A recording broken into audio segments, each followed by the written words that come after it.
Hi, this is Kevin Brown with your 2 Minute Tuesday. Take a look at this picture. This is God's authority over mankind. He has instituted established three institutions for mankind.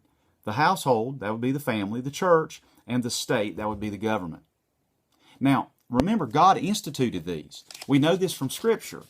God in Scripture instituted the family in Genesis 1, the church in Acts 2, and the state, we're told in Romans 13 and 1 Peter 2, that we are to be submissive to the state. Now understand something, that laws are the basis of any government, or any form of government for that matter.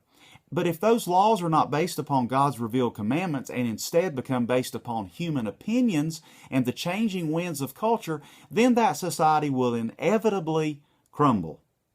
Why? Because with secular humanism, humanity is the source of law, and those laws are rooted in human opinion and are therefore relative and arbitrary. That's what we're seeing today. So here's what's happening. With a secular or a humanistic view of government, the institutions of the family and the church, they become subordinated. They go under the government because the government thinks it knows better than the family or the church. But God instituted all three. And so we then, the church and the family, are allowed by permission of the state to exist. And this is why it matters that Christians be involved in the political process. Because remember, God ordained all three. All three.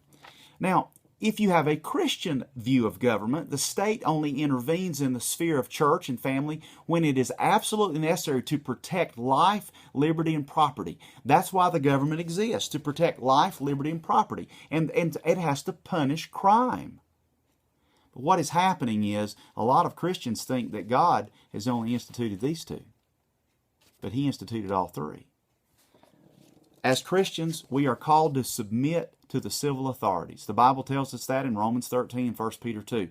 But final allegiance must be given to God. Therefore, when man's humanistic, arbitrary laws go against God's laws, there may be times when Christians are forced to disobey, like Peter and John did in Acts 5, before their governing authority, the high authority of the Sanhedrin. Christians should not stop working to bring salt and light to the government. We would not do so in the sphere of the family or the church. There's problems in the family. There's problems in the church. We don't stop working there as salt and light. We've got to pour salt out on those areas of life. We can't stop pouring salt into the area of the state. We must pour salt in all three areas. So church, let's not back down from being part of the process of all three. This has been Kevin Brown with your 2 Minute Tuesday.